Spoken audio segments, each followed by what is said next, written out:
Hey, what's up, everybody? Stan with 5 here, bringing you a little commentary. Just wanted to tell you my thoughts about microtransactions. So, recently, there's been a big, topic and kind of debate of people talking about, microtransactions in video games. Are they good? Are they bad? And how should they be implemented to where they don't break the game? And that's basically going to give you guys my quick thoughts about what I think about microtransactions.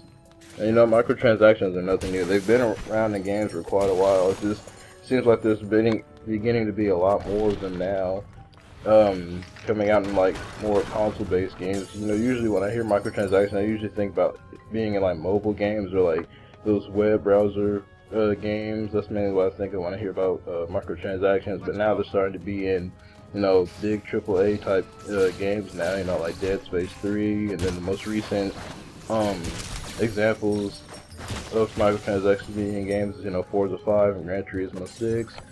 I just want to tell you guys what I think about microtransactions. Now, I think microtransactions can be good or bad depending on how the developer implements them into the game.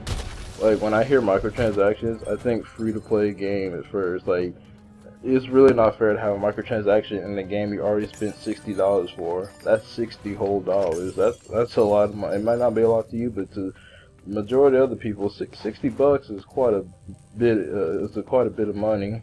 So I'm all honestly, I think you should get like a full complete game for $60. You shouldn't, pay $60 and then have an option to buy something in the game later. Like, I know it's optional, yes, but it just the fact of the option being in there really shouldn't exist. It's just really stupid in my opinion. Like, it's like honestly, when I hear microtransactions and a $60 game, it makes me think of was it an on-disc DLC where like you're pretty much just paying to unlock it. Like, was it a Capcom game or something like that that had like on-disc DLC? I can't remember if it was a Capcom game. I know I think it was one of the Need for Speed games that did that too. It had like on-disc DLC. Like, the DLC was already on the disc. You pretty much had it. You're just paying to unlock it. That's so stupid. It's like, I pay $60. Why do I have to pay extra money to get something that came with the game pretty much that I already bought? When I paid $60 for it, why do I have to pay extra for something that's already on the disc that I pretty much pay $60 for the disc? It's stupid. It's extra money to throw away on a game, on content that I should already have because I sat there and fairly paid $60 for it at the gaming store. So yeah, when I hear microtransactions in a $60 game, it honestly makes me think it's on-disc DLC. And we all remember how much developers got yelled at for on-disc DLC, now don't we? So that's how I think microtransactions are bad in a way. Now they can be good too if they, like I said, when I hear microtransactions, I automatically think free-to-play game. I think microtransactions should only be limited to free-to-play games, and it shouldn't be pay-to-win either. It's one thing to have microtransactions in the game, but it's another whole stupid thing to have them in a pay-to-win type situation. Like, when I hear, like I said, when I hear free-to-play, there should be microtransactions. Like, Team Fortress 2 is a perfect example of this. It's now a free-to-play game, so you can download and get it for free. And then, like, the microtransactions in it are just like the items and stuff in you can buy, or the hats or whatever that don't give you a huge advantage over another player. That's the perfect example of how I think microtransactions should be done in video games. The game itself should be free. The microtransactions should be in there as an option. It should not be play to win. It shouldn't give you a greater advantage over anyone else because you have money to throw away. That's so stupid. But yeah, that's pretty much how I think about microtransactions. The game needs to be free to play.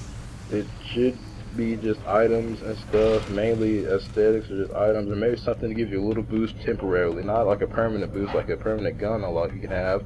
Maybe like a temporary boost. You could have like this gun for a couple of levels early for a little while, and then it gets locked again. You can either buy it again or you can just play the game to unlock it. I mean, I miss back in the days of multiplayer game where, like, if you wanted an item or a gun or something, you sat there and you played to unlock it. There was no easy way out where you could just like, oh, I don't feel like grinding for it. I'm just gonna sit here and go to the store, pay like $5 and just unlock it and have access to it from the get-go. No, if you wanted something, you worked for it, and you grinded for it, and you got it, and then, that's that sense of accomplishment that, you unlock that gun or that item that everyone else wants. and it takes the fun out of it. You know, like you see somebody with some sort of gun or weapon or item or skin, and you want it, and there's no other way to get it. It's like, dude, that guy is a beast. He has that gun. There's no other way to get it except you just sit here and play the game until you unlock it. You know the dude's good. You know that guy has that sense of accomplishment. It's like a badge almost. You know, I worked for it. I got it. Not many other people have it. It takes that away if you can just sit there and not grind for it anymore and just go to the store and pay $5 just to unlock that weapon or item or whatever.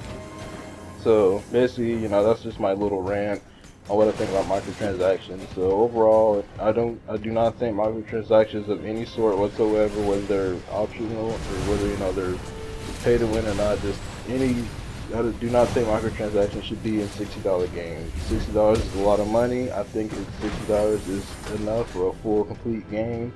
Microtransactions on a $60 game honestly just makes me think it's just on this DLC. You're pretty much paying to unlock it.